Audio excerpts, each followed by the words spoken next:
சமீபத்தில் நடந்த ஒரு சம்பவம் ஈரானுக்கு இஸ்ரேலுக்கும் நடக்கிற அந்த எஸ்கலேஷன்ஸ்ல ஒரு முக்கியமான சம்பவமானது நடந்திருக்கு. அது எந்த அளவுக்கு ஒரு பெரிய இஷ்யூவை இப்போ கிரியேட் பண்ணியிருக்குன்னா, இஸ்ரேலோட ஏர் டிஃபென்ஸ் சிஸ்டம்ஸ் இருக்கு.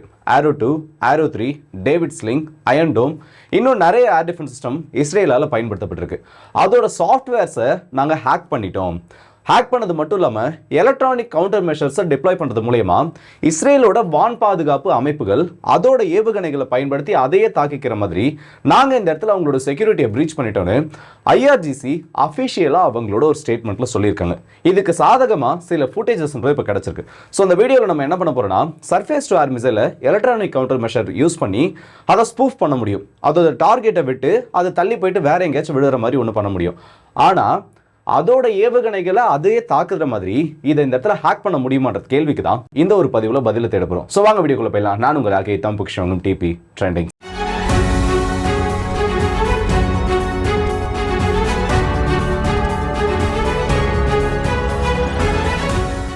Surface to air missile system பொதுவாக வானத்திலிருந்து வரக்கூடிய எந்த ஒரு எதிரியோட இலக்கையும் நியூட்ரலைஸ் பண்ணுறதுக்காக இப்போ பயன்பாட்டில் இருக்கக்கூடியதான் இந்த சர்ஃபேஸ் டு ஏர் மிசைல்னு சொல்லுவோம்.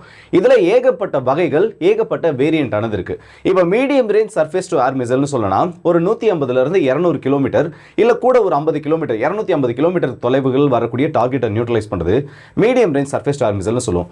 150 கிலோமீட்டர்களுக்கு உள்ள, அதாவது 90 150 கிலோமீட்டருக்குள்ள இருக்கிறது ஷார்ட் ரேஞ்சுன்னு சொல்லப்படும். இந்த 90 கிலோமீட்டர்லேருந்து 40 கிலோமீட்டர்கள் உள்ள இருக்கக்கூடியது லோயர் லெவல் ஏர் டிஃபென்ஸ் சிஸ்டம்னு சொல்லப்படும். அதுக்கு கீழே இருக்கக்கூடியது பாயிண்ட் டிஃபென்ஸ் சிஸ்டம்னு சொல்லப்படும். இப்போ எதிரியோட இலக்குகளை நம்ம அழிக்கணும்னா பல்வேறு விதமான ஏர் டிஃபென்ஸ் சிஸ்டம் நெட்வொர்க்ன்றது நம்ம கிட்ட இருக்கணும். அதுக்கு ஏற்ற மாதிரி எந்த வகையான ஏவுகணையை டிஃபெண்ட் பண்ண போறோன்றதை பொறுத்தும் அந்த ஏவுகணை தடுப்பு அமைப்புகளுக்கு அந்த முறைகளானது மாறும். இப்போ பாலிஸ்டிக் ஏவுகணைகளை தடுக்கணும்னா 3 வகையில் அதை தடுக்க முடியும். ஒன்று, அதோட டெர்மினல் ஃபேஸில் அதை இன்டர்செப்ட் பண்ணுறது. இன்னொன்று, அதோட மிட்கோர்ஸ் ஃபேஸில், அதாவது அது பூமியோட அட்மாஸ்பியருக்கு வெளியில் இருக்கப்பவே அதை இன்டர்செப்ட் பண்ணுறது. இந்த மாதிரி இப்போ நடக்கக்கூடிய அந்த பிரச்சனையை வச்சு பார்த்தோன்னா, ஈரானுக்கு இஸ்ரேலுக்கும் இருக்கிற டென்ஷன்ஸில் அதிக பாலிஸ்டிக் ஏவுகணைகளை கொண்ட ஒரு நாடு ஈரான். அதே மாதிரி உலகத்தோட top tier air defence system கொண்ட ஒரு நாடு இஸ்ரேல். இப்போ ஈரானோட பாலிஸ்டிக் ஏவுகணைகளை தடுக்கணும்னா இஸ்ரேலுக்கு இருக்கிறதுல ஒரு சூட்டபிள் ஆப்ஷன் பார்த்தோன்னா ஆரோ சீரியஸும் டேவிட் ஸ்லிங்கும் மட்டும்தான். ஆரோ சீரியஸில் Arrow 2, Arrow 3ன்னு சொல்லிட்டு 2 வகையான ஏவுகணை தடுப்பு அமைப்பு இருக்கு. இதில் Arrow 2ன்றது 900 கிலோமீட்டர்கள் வரைக்கும், அதாவது 1000 கிலோமீட்டருக்கு கீழே இருக்கக்கூடிய அந்த ரேஞ்சு கொண்ட ஏவுகணைகளை தடுக்கிறதுக்காகவும் 1000 கிலோமீட்டர்கள் தாண்டிய ரேஞ்சுடைய ஏவுகணைகளை தடுக்கிறதுக்கு Arrow 3 சீரியஸும் இந்த இடத்துல பயன்படுத்தப்பட்டிருக்கு. டேவிட் ஸ்லிங்னு சொல்லக்கூடியது அவங்களோட பாலிஸ்டிக் மிசைல் டிஃபென்ஸ் சிஸ்டம்ல ஒரு கடைசி லேயர்னு சொல்லலாம். ஏன்னா அயன் டோம்ன்றது இந்த இடத்துல பாலிஸ்டிக் ஏவுகணைகளை தடுக்கிறதுக்காக உருவாக்கப்பட்டது கிடையாது. ஸோ இது 3ம் அமெரிக்காவோட தாட் டிஃபென்ஸ் சிஸ்டம் தான். இந்த இடத்துல இஸ்ரேலோட அந்த multi layer ballistic missile defence system BMDன்னு சொல்லுவாங்க. அதுல முக்கியமான ஒரு பணிகளுக்காக நிறுத்தப்பட்டிருக்கு. இப்போ ஈரானோட இந்த சமீபத்திய ஒரு ரெக்வஸ்ட்டை பார்த்தோன்னா, இன்ட்ரோடக்ஷன்ல நீங்க ஒரு வீடியோ பார்த்துருப்பீங்க. அதுல இஸ்ரேலோட surface to air missile defence system fire பண்ணப்படும். அப்படி ஃபயர் பண்ணப்பட்டதுக்கு அப்புறமா சில ஏவுகணைகள் கொஞ்சம் தூரம் மேலே போயிட்டு ஒரு தரையிலிருந்து ஒரு 100 150 மீட்டர்கள் உயரத்துக்கு போயிட்டு அதுக்கப்புறம் நடுவானத்தில் வெடிச்சு செதறும். ஆக்சுவலாக அந்த இடத்துல எந்த ஒரு இன்டர்செப்ஷன் நடந்திருக்காது, நடுவானத்தில் அந்த இடத்துல வெடிச்சு செதறும். இன்னும் சில ஏவுகணைகளை நீங்கள் பார்த்தீங்கன்னா தரையிலிருந்து புறப்பட்ட சில நேரங்கள்லேயே அது அந்த இடத்துல மிஸ்ஃபயர் ஆகி, அதாவது அந்த வீடியோட எந்த ஒரு கிளைமும் இல்லாமல் பார்த்தோன்னா அது மிஸ்ஃபயர் ஆகி குடியிருப்பு பகுதிகளில் விழுற மாதிரி ஒரு வீடியோ வந்தது இருக்கு. இன்னொன்று பார்த்தோன்னா, இன்டர்செப்டார் மிசைல்ஸ் லான்ச் ஆகிறப்பவே முன்னாடி போகக்கூடிய அந்த இன்டர்செப்டார் மிசைல் ஃபெயில் ஆகிறப்போ பின்னாடி போகக்கூடிய அந்த இன்டர்செப்டார் மிசைல் ஒன்னோட ஒன்று மோதி வெடிக்கிற மாதிரி ஒரு ஃபுட்டேஜ் ஆனது இருக்கு. ஸோ இப்போ ஈரானோட கிளைம் இந்த ஃபுட்டேஜை மேற்கோள் காட்டி என்ன சொல்லியிருக்காங்கன்னா, ஐஆர்ஜிசி அஃபிஷியலாக சொல்லியிருக்காங்க, நாங்கள் இந்த இஸ்ரேலோட surface to air missile defence சிஸ்டம்ஸை இந்த இடத்துல ஸ்பூஃப் பண்ணது மட்டும் இல்லாமல் எங்களோட எலக்ட்ரானிக் கவுண்டர் மெஷர்ஸ் மூலயமா அதுக்கு வரக்கூடிய சிக்னல்ஸை இந்த இடத்துல பிளாக் பண்ணி டார்கெட் ஐடென்டிஃபிகேஷன் சிஸ்டம் இந்த இடத்துல குழப்பினதுனால எங்களோட ஏவுகணைகளை தடுக்க வேண்டிய அந்த சர்ஃபேஸ் டு ஏர் மிசைல் சிஸ்டம்ன்றது அவங்களோட டார்கெட்ஸை நியூட்ரலைஸ் பண்ண ஆரம்பிச்சிருச்சு. அதாவது ஃப்ரெண்ட்லி ஃபயர்னு ஒரு ஸ்டேஜில் சொல்லுவோம்ல, அதே மாதிரி நாங்கள் அந்த சிக்னல்ஸை பிளாக் பண்ணதுனாலையும் ஜாம் பண்ணதுனாலையும் அவங்களோட டிஃபென்ஸ் சிஸ்டம்ஸையே இஸ்ரேலோட நெட்வொர்க்ஸ் அழிக்க ஆரம்பிச்சிருச்சுன்னு ஒரு கிளைம் வச்சிருக்காங்க. ஆனால் ரியாலிட்டியில் இந்த அளவுக்கு ஒரு சர்ஃபேஸ் டு ஏர் மிசைலை ஸ்பூஃப் பண்ண முடியுமான்னு பார்த்தோன்னா, ஃபர்ஸ்ட் அதோட டெக்னிக்கல் சைடுன்றதை நம்ம புரிஞ்சுக்கணும். இதுக்கான பதிலை நான் கடைசியில் சொல்கிறேன். இந்த டெக்னிக்கல் சைடை பார்க்குறப்பவே இல்லை அதை பற்றின சில டீட்டெயில்ஸ் கேட்குறப்பவே உண்மையிலேயே இந்த மாதிரி நடந்திருக்குமா இல்லை இதுக்கு பின்னாடி வேறு ஏதாச்சும் காரணங்கள் இருக்குமான்றது உங்களுக்கு புரியும். நார்மலாக ஒரு surface to air missile system, இப்போ பேட்ரியாட் எடுத்தாலும் இருந்தாலும் சரி, இல்லை இஸ்ரேலோட ஆரோ சீரிஸை எடுத்துப்போம். இது எல்லாத்துலேயும் 2 மெக்கானிசமை பயன்படுத்தியிருப்பாங்க. ஒன்று, அந்த ஒரு ஆப்ஜெக்ட்டுக்கு பக்கத்தில் போயிட்டு வெடிச்சு, அந்த இன்டர்செப்டார் மிசைல் வெடிச்சு அதோட ஷாக் வேவ்ஸ்னாலையும் அதோட ஷார்ப்னால் வெளிவரக்கூடிய அந்த ஃபோர்ஸ்னாலையும் த்ரெட்டை நியூட்ரலைஸ் பண்ணுறது. இன்னொன்று ஹிட் டு கில்னு சொல்லுவாங்க, இல்லை அந்த கில் வெஹிக்கிள்னு சொல்லுவாங்க. நேராக ஒன்னோட ஒன்று மோதி அழிக்கிறது. பொதுவாக இன்டர்செப்டார் ஏவுகணைகள்ன்றது இந்த 2 ஒரு மெக்கானிசமில் தான் இப்போ வரைக்கும் ஒர்க் ஆகிட்டு இருக்கு. ஸோ அப்படி பார்க்குறப்போ இஸ்ரேல் கிட்ட இருக்குல்ல இந்த ஆரோ சீரியஸாக இருக்கட்டும், இல்லை வேற ஏதாச்சும் ஒரு டிஃபென்ஸ் சிஸ்டமாக இருக்கட்டும், இது எல்லாமே இந்த ஒரு டிஃபென்ஸ் சிஸ்டம்னு மட்டும் இல்லை, எல்லாமே நார்மலாக லான்ச் பண்ணப்படுறப்போ அதுக்குன்னு ப்ரீ டிட்டர்மைன்டு டார்கெட் இருக்காது. அப்படின்னா என்னன்னு கேட்டிங்கன்னா, உள்ள ஒரு டார்கெட் வர்றதை இஸ்ரேலோட ரேடார் நெட்வொர்க்ஸ்ன்றது கண்டுபிடிக்கும். ஆனால் ஈரானோட ஹைப்பர்சானிக் மிசைல்ஸ், ஈரானோட பாலிஸ்டிக் மிசைல்ஸ் இந்த இடத்துல இஸ்ரேலை ரீச் பண்ணுறதுக்கான அந்த டைம் கேப்னு ஒன்று இருக்குது. இப்போ நார்மலாக ஈரானோட ஒரு பாலிஸ்டிக் ஏவுகணை ஒரு 18 to 20 நிமிஷம் இஸ்ரேல் அடையறதுக்கு தோராயமாக எடுக்குதுன்னா, அது 3ல் 1 மடங்கு நேரத்தை தான் ஈரானோட ஹைப்பர்சானிக் ஏவுகணைகள் எடுக்கும். அதாவது 20 நிமிஷத்தையும் எடுக்கக்கூடிய பாலிஸ்டிக் ஏவுகணைகளுக்கு பதிலாக வெறும் 7 நிமிஷத்தில் இந்த ஹைப்பர்சானிக் ஏவுகணைகளால் இஸ்ரேலை இந்த இடத்துல வந்து தாக்க முடியும். அப்படி பார்க்குறப்போ அந்த இடத்துல லான்ச்சை டிடெக்ட் பண்ணப்பவே அதுக்கான ப்ரிப்பரேஷன்ஸ்ன்றதை இந்த இடத்துல இஸ்ரேல் தயார் பண்ணி ஆகணும். ஏன்னா ஒவ்வொரு டிஃபென்ஸ் சிஸ்டமோட அந்த ரீலோட் ஃபங்க்ஷன் சொல்லுவாங்கல்ல, திரும்ப அந்த ஏவுகணைகளை அதில் செலுத்தி அதை ஆப்ரேஷன் கொண்டு வருது, அது எடுக்கக்கூடிய நேரம்ன்றது 30 நிமிடங்களுக்கும் அதிகம். ஸோ அப்படி இருக்கப்போ அந்த மிசைல் ரீச் ஆகிறதுக்கு, இல்லை அந்த மிசைல் அதோட டெர்மினல் ஃபேஸில் என்ட்ரு ஆகிறதுக்கு முன்னாடி ஒரு 6 to 7 நிமிஷங்களுக்கு முன்னாடியாவது இஸ்ரேல் அவங்களோட டிஃபென்ஸ் மிசைல்ஸை அந்த இடத்துல ஃபயர் பண்ணி ஆகணும். அப்படி ஃபயர் பண்ணுறப்போ எந்த ஒரு டார்கெட்டும் அந்த இன்டர்செப்டார் மிசைல்களுக்கு கொடுக்கப்பட மாட்டாது. அதாவது இப்போ அயன் டோமுக்கு டார்கெட்டை முன்னாடியே கொடுத்துருவாங்க, ஏன்னா அது லான்ச் பண்ணுறதுலேருந்து சில மீட்டர்கள் தொலைவில் தான் அதோட டார்கெட்ன்றது இருக்கும். ஆனால் இந்த ஆரோ சீரிஸில் இருக்கக்கூடிய தடுப்பு ஏவுகணைகளுக்கு, இன்டர்செப்டார் ஏவுகணைகளுக்கு அதோட டார்கெட்ன்றது பூமியோட வளிமண்டலத்துக்கு மேலே இருக்கும். அப்படி இருக்கப்போ இந்த டைம் ஃப்ரேமுக்கு அதுக்கு எந்த ஒரு டார்கெட் கோஆர்டினேட்ஸும் கொடுக்க மாட்டாங்க.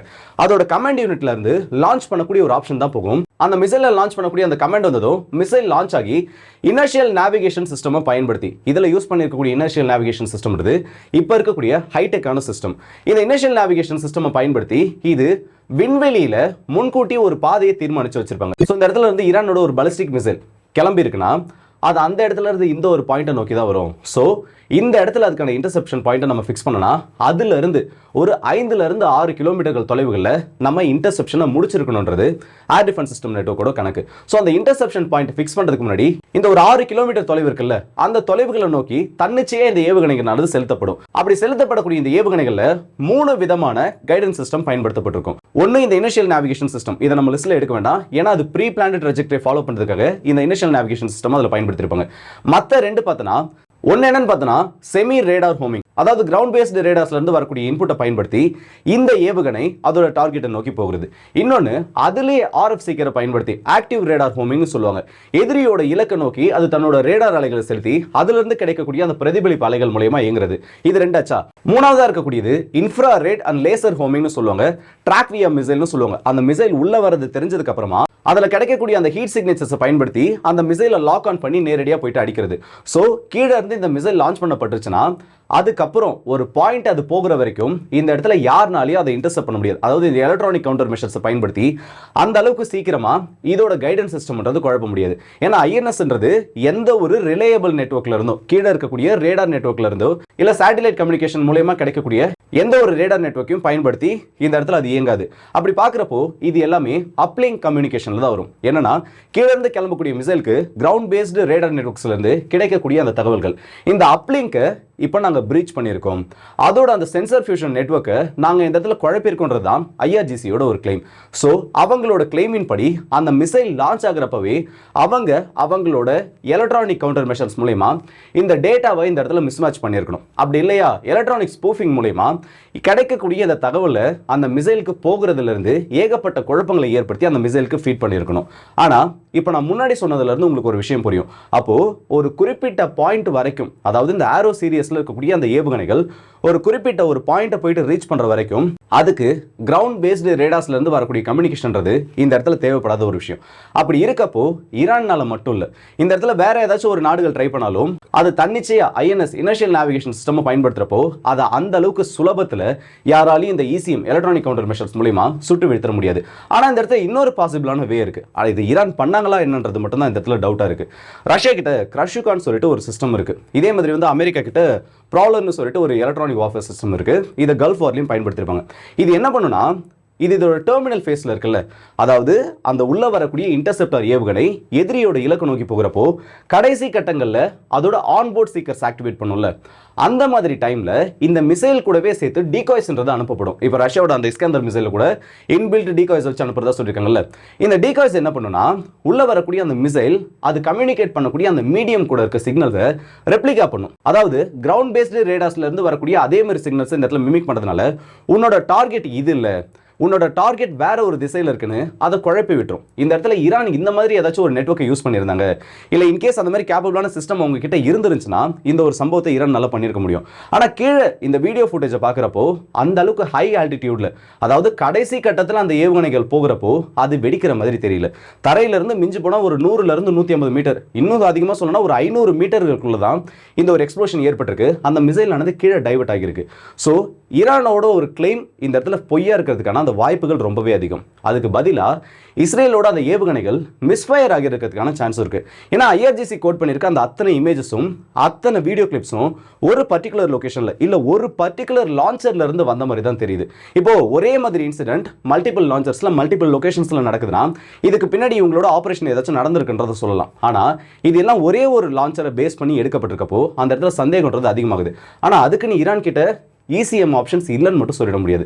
ஏன்னா 2011 அமெரிக்காவோட சென்டினல் ட்ரோனு, ஸ்டெல்த் ட்ரோனை இந்த இடத்துல எலக்ட்ரானிக் கவுண்டர் மெஷர்ஸ் யூஸ் பண்ணி கீழே சாஃப்ட் லேண்டிங் பண்ண வச்சாங்க.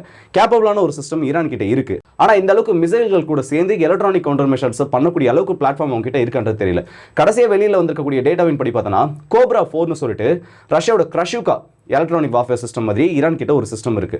ஆனால் இது ஈரான்குள்ள செயல்படுமே தவிர அதை தாண்டி இஸ்ரேல் வரைக்கும் வந்து ரீச் பண்ணக்கூடிய அளவுக்கு அதோட பொட்டன்ஷியல் இருக்கான்றது ஒரு சந்தேகத்துக்கிடமான ஒரு விஷயம் தான். இந்த வாரம் பொறுத்த வரைக்கும் பொதுவாக ஒரு போர் நடக்கிறப்போ எவிடன்ஸ் இல்லாத எல்லாமே எனிமிக்கு ஃபேவரான ஒரு விஷயமா மாறிடும். அதே மாதிரி இந்த இடத்துல எவிடன்ஸ் இல்லாத எல்லா விஷயமே ஈரானுக்கு ஃபேவரா மாறிட்டு இருக்கு, இஸ்ரேலுக்கு ஃபேவரா மாறிட்டு இருக்கு. ஆனால் இந்த ஒரு சம்பவத்தில் ஈரானோட எலக்ட்ரானிக் கவுண்டர் மெஷர்ஸ் யூஸ் பண்ணப்பட்டிருக்கிறதுக்கான வாய்ப்புகள் ரொம்ப ரொம்ப கம்மி.